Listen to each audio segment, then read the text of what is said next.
Salut, c'est Anthony. Salut, c'est Benoît. Bienvenue sur le podcast Agile comme un panda.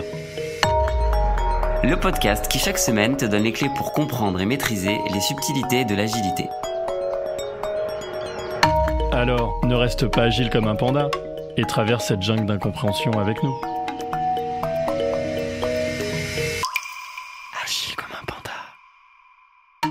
Cette semaine, sur Agile comme un panda, on va parler de culture et de mindset. Donc si tu penses que l'agile est une méthode, c'est que tu n'as rien compris. L'agile, c'est un état d'esprit, un mindset. Donc promis, dans moins de 15 minutes, tu auras les clés de compréhension de la culture et du mindset agile.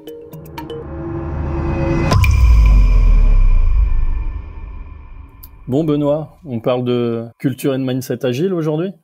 Ouais, avec plaisir. Alors, je pense qu'il y a pas mal de choses à dire, mais moi, je commencerai vraiment par ce mot de culture qui est pour moi super important et primordial en fait quand on parle d'agilité. On a pu le dire en introduction et je pense qu'on y reviendra, mais l'agile, c'est pas une méthode. L'agile, c'est une culture, un vrai état d'esprit avant toute chose. Même si effectivement, l'agilité va venir piocher des méthodologies dans plein de choses qui existent et qui existeront même par le futur et qui seront inventées. Mais avant toute chose, c'est un vrai mindset et une vraie culture. Et ça, je pense que trop peu de gens en ont conscience et l'appliquent au final. Mais du coup, pour toi, ça veut dire quoi mindset ?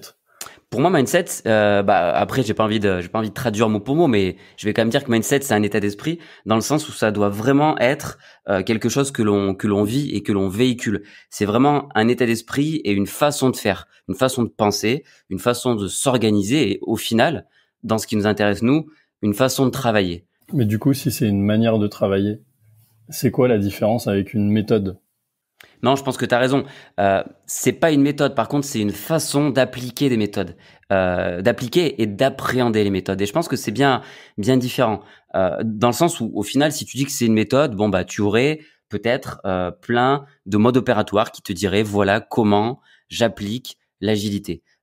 Au-delà de ça, on voit plutôt des livres, des blogs, des vidéos, des choses qui vont nous dire qu'est-ce que c'est qu'être agile et comment moi j'adapte mes différentes méthodes et mon organisation à l'agilité. Et je pense qu'il faut qu'on rentre dans le vif du sujet pour comprendre. Quand on dit être agile, c'est vraiment par exemple laisser la place à l'échec. C'est-à-dire que je m'autorise à faire des erreurs, je m'autorise à chuter à partir du moment où j'apprends de mes erreurs. Je suis agile, je suis capable d'aller un petit peu plus loin et d'avancer.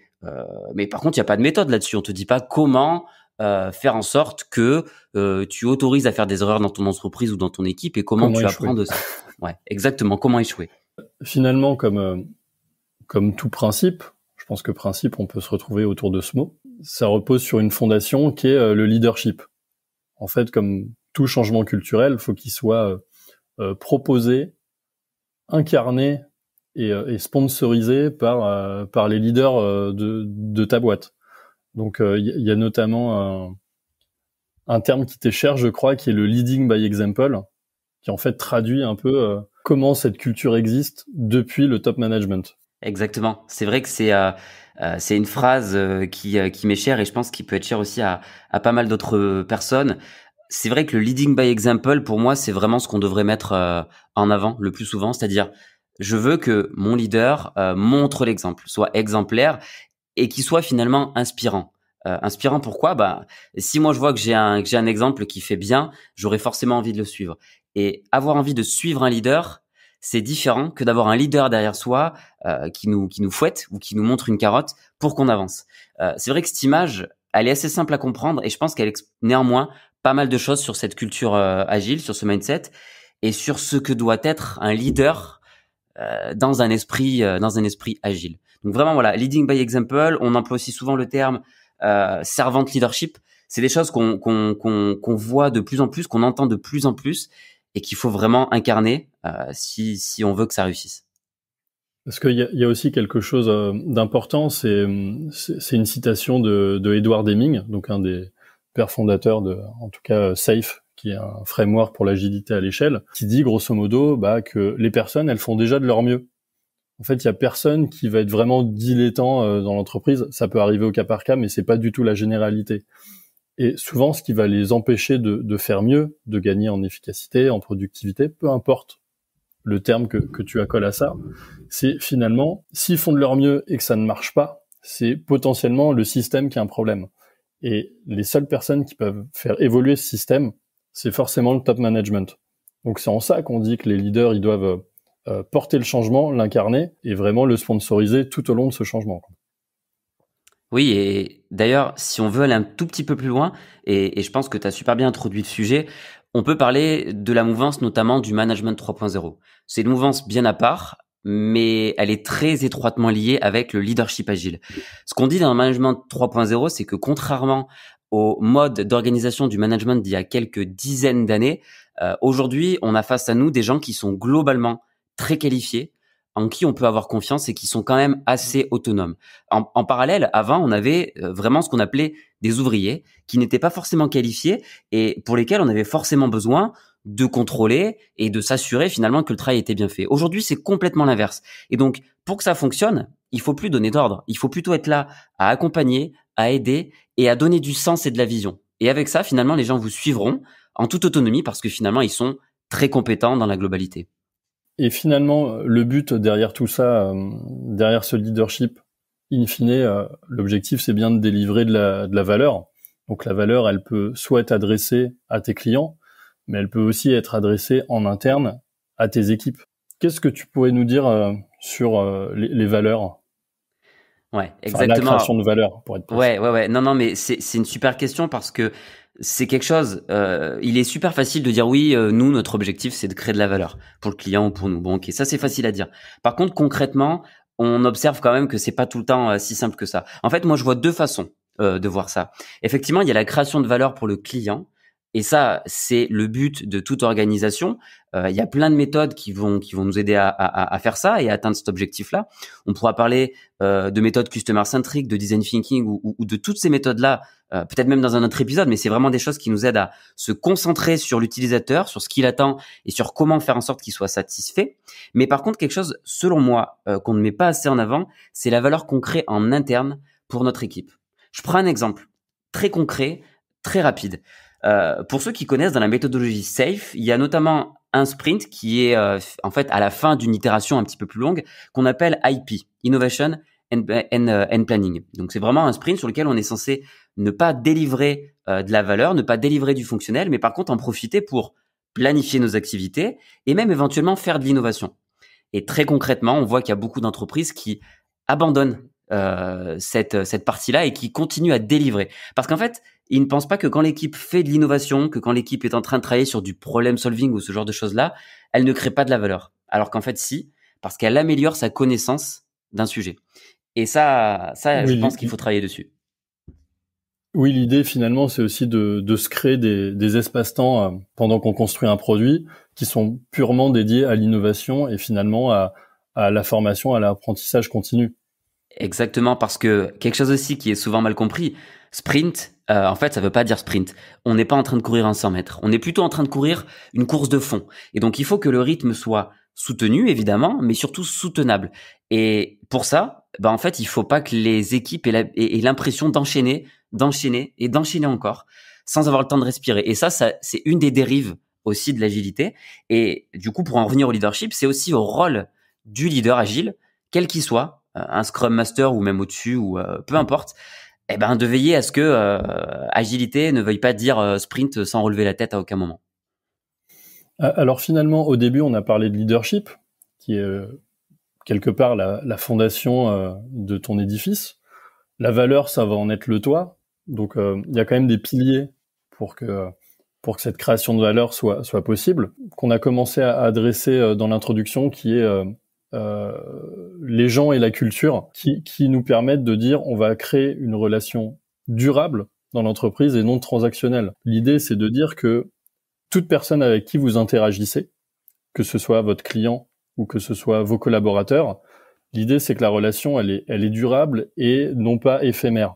Donc, dans le cas d'un interne, c'est de se dire ma relation, c'est pas parce qu'il y a un contrat qui est signé, c'est un CDI, c'est un CDD, c'est un freelance. Non, l'idée, c'est que je fais une vraie démarche d'avoir une relation sincère avec cette personne, lui créer un environnement de travail favorable dans lequel il va se dire, ah chouette, j'ai vraiment envie de travailler pour cette boîte, je vais donner parce que je pense qu'il la mérite. L'idée, elle est là. Et d'un côté client, c'est de se dire, bah, dis donc, cette boîte, bah, finalement, elle me propose toujours le produit que j'attends et surtout au moment où je l'attends.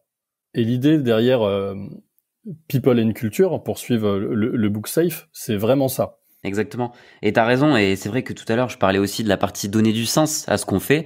Effectivement, créer de la valeur pour le client, faire en sorte que ce qu'on met sur le marché pour le client, ce soit exactement ce dont il a besoin au bon moment. Ça finalement, ça donne aussi du sens aux équipes que ce soit du développement informatique ou autre chose, mais peu importe.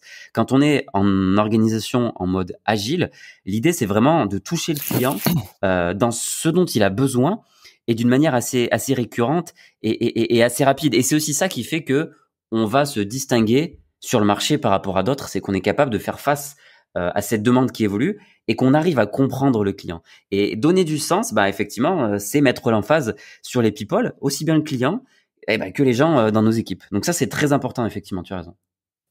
Le pilier fondamental qui suit, c'est ce qu'on appelle le flow. Le flow, c'est quoi? Alors, je vais le résumer que en quelques mots parce que je pense qu'on aura l'interview prochain d'un expert du flow. Mais grosso modo, le flow, c'est de dire, faut arrêter de penser projet. On fait plus des projets, mais on fait des produits. Et en fait, une fois que je vous dis ça, vous allez me dire, so what? Ça veut dire quoi, penser produit? Qu'est-ce qui doit changer dans mon organisation, ma manière de travailler? Selon toi, Benoît, c'est quoi produit concrètement? Ouais, alors effectivement, c'est une question qui est super intéressante et je pense qu'on se pose peut-être pas assez souvent. En fait, c'est vraiment l'idée de s'organiser, de construire notre projet, notre organisation, notre programme et finalement toutes nos équipes et les gens qui travaillent sur ces sujets-là autour du produit. Et non pas plus autour d'un projet qu'on viendrait financer. Par exemple, j'ai tant de budget, donc du coup, ça représente tant de TP, je découpe, etc. Là, c'est plutôt de dire, je conçois et je produis et je mets sur le marché un produit qui doit répondre à telle et telle norme, à tel et tel besoin.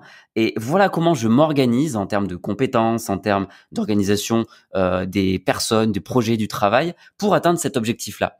Et en fait, c'est un vrai switch qui doit se réaliser, qui est pas fait dans toutes les entreprises, mais bon, certaines le font déjà, mais qui change en fait complètement la donne. Et c'est aussi ça qui va aider, comme tu le disais tout à l'heure, à atteindre cette fameuse valeur et à se concentrer aussi autour des gens. Parce que finalement, on a un objectif, c'est de produire ce produit qui va donner telle valeur et on le fait avec ces personnes-là. Et c'est en fait une toute autre façon de faire et de voir les choses. Et enfin, il reste deux piliers, mais moi j'ai tendance à les lier. Il y a d'un côté ce qu'on va appeler l'innovation, et de l'autre l'amélioration continue. Je les lis parce que c'est dans le sens de chaque personne qui va travailler va être continuellement dans l'apprentissage.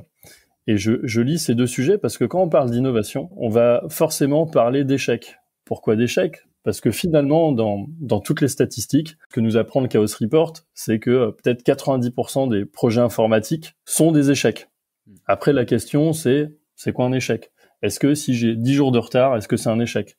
Ou est-ce que c'est autant un échec que si je crame X millions d'euros dans un projet qui sort pas? En revanche, ce que chacun peut faire, c'est de se dire, finalement, comment je vais manager cet échec? C'est-à-dire comment je vais mettre en place des garde-fous qui me permettront de identifier le plus rapidement possible ces échecs et surtout d'en retirer quelque chose. Parce que l'agilité, on va dire, tolère l'échec, mais que s'il y a un gain. Si j'apprends quelque chose, si c'est échouer pour échouer, ça peut pas marcher. Et par ailleurs, je pense qu'aucun top manager au monde ne va vous soutenir dans cette démarche qui est de que échouer sans jamais rien apprendre.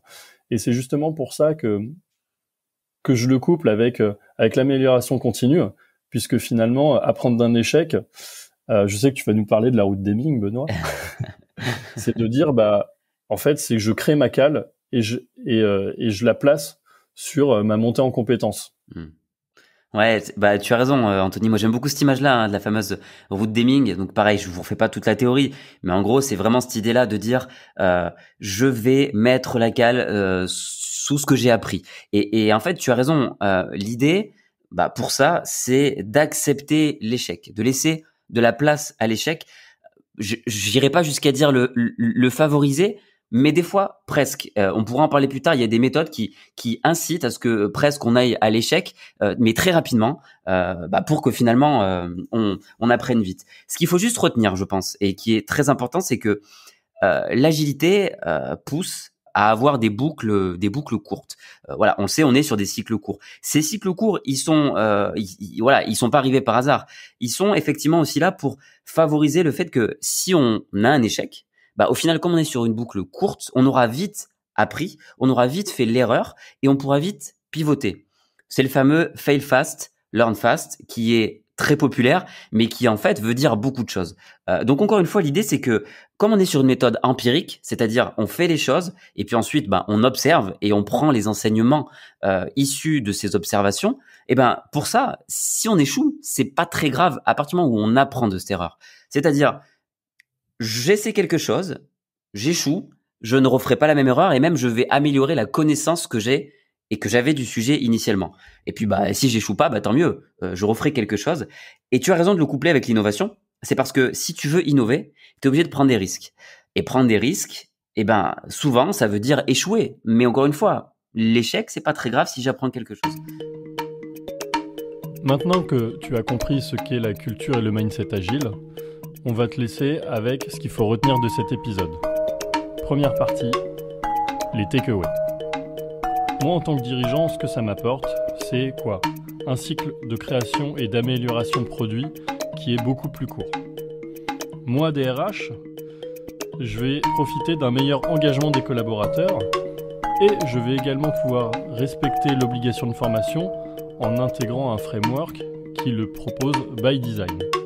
Et enfin, moi, salarié, j'évolue dans une entreprise avec une meilleure transparence et dans lequel j'atteins un certain niveau de sécurité psychologique. Les 2 coups de bambou à éviter, quitter le mode command and control et surtout apprendre à manager l'échec. Merci pour votre écoute, on espère que ce premier podcast vous a plu. N'hésitez pas à nous rejoindre sur Discord, sur Agile comme un panda ou bien sur notre site web agilecommeunpanda.fr. Dans le prochain podcast, je reçois Mehdi Balza, coach agile chez Renault Digital, qui va nous expliquer comment Renault Digital s'est mis à l'agilité et l'agilité à l'échelle. Merci, bonne semaine à tous.